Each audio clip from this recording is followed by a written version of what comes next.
Hello, everyone, and welcome to another episode of the Crystal Core Radio Podcast, brought to you by Work to Game.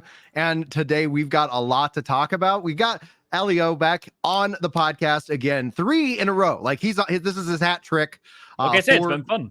It's been a lot of fun, dude. So we're going to keep rocking and rolling the show. The goal, if you guys are enjoying it at all, is to bring this to you guys every Friday, covering kind of what's going on in gaming news. If there is news, and this week there is absolute news. It's crazy. And in the pre-show, they were asking me about it. I was like, I'm going to get you all's raw reaction to what's happened this week. It's going to be an interesting discussion. But the main topic for today is kind of the lore and speculation of the new world. As somebody who has been a part of a theorist, which is so weird to call the planet that now, after having it called it Heidelin for it feels like a decade.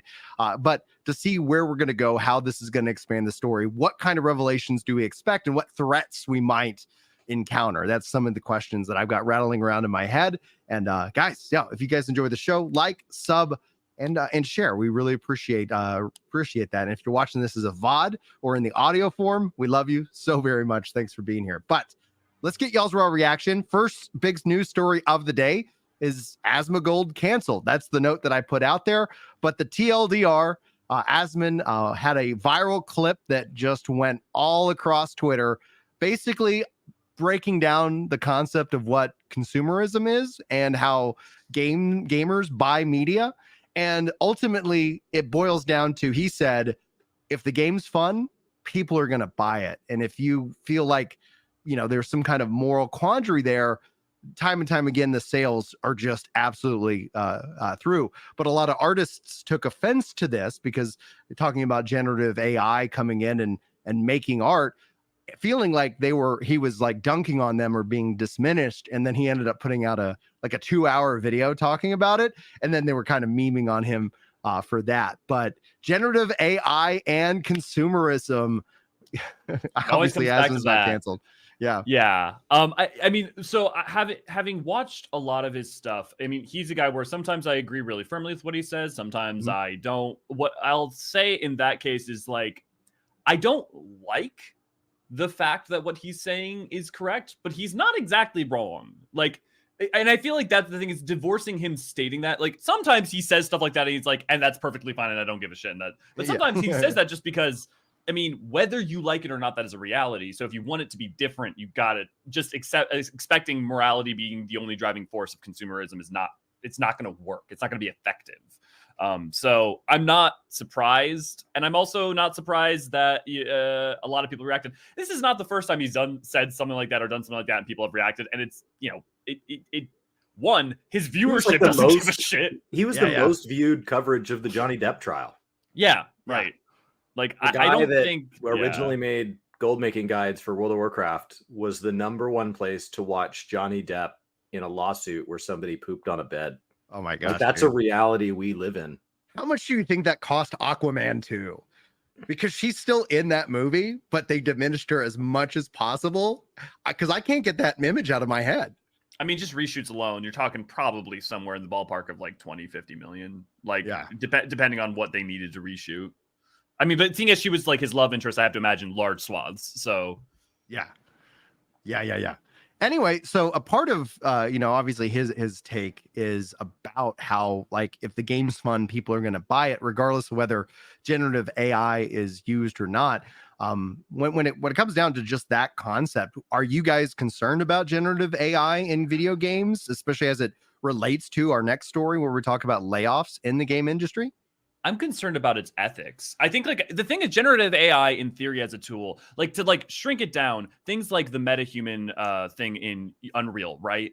Or there are, it's not generative AI, but just as an example of it could be a great tool. It could be a very useful tool in optimizing code, in any number of things. I think the problem is that we haven't shaken out, and I don't know how long it's going to take to shake out what the ethics of using it, crediting, and all of that are. And that's specifically what worries me, rather than it as an existing tool.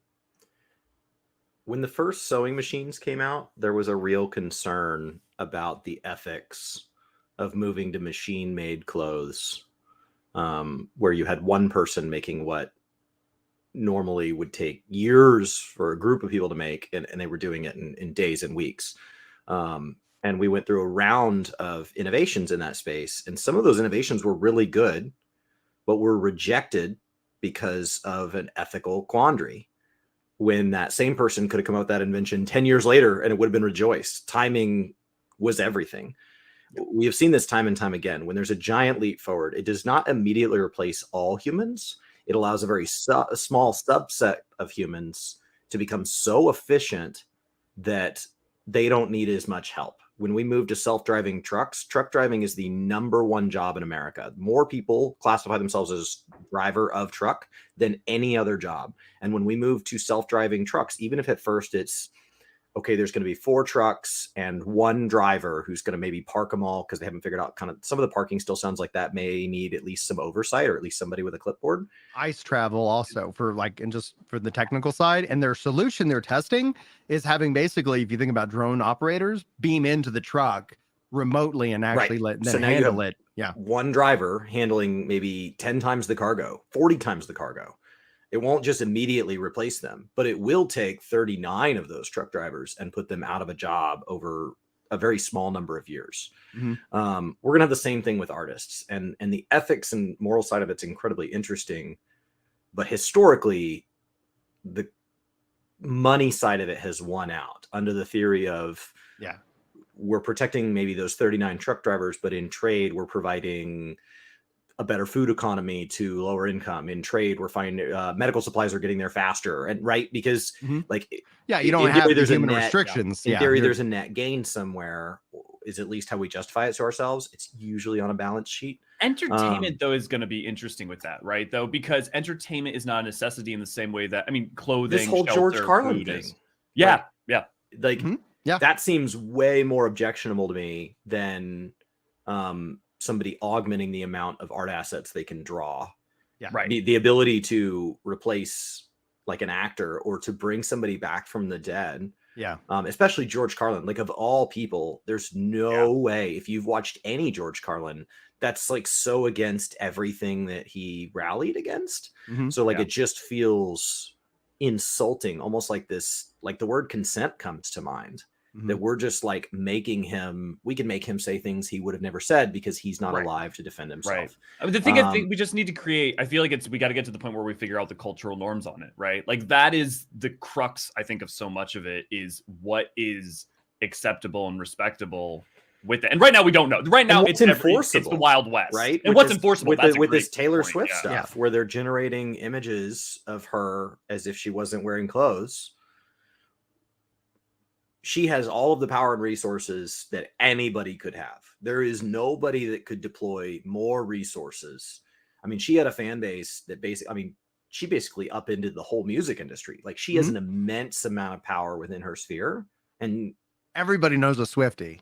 I mean, and you can't, like, so if she can't stop that, what chance do a handful of artists working on a video game have? People who we don't normally hear anything about until something goes terribly wrong.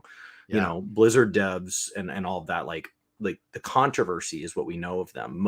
The average gamer does not directly know a game dev, just statistically. So especially a AAA game dev or somebody that's like a full time, right? You have a friend that's making a game, you know, like, oh, I know Brian's kind of working on some stuff, but like there just aren't that many game devs for what is a really large population of gamers. So like, I don't know what he said, but I just don't know. I don't know that the base summary of what you gave is something that's wildly wrong. Like, capitalism, and that's make the choice. whether you like it or not. That's like the thing. That's that is point. separate Like, from how I feel about the ethics.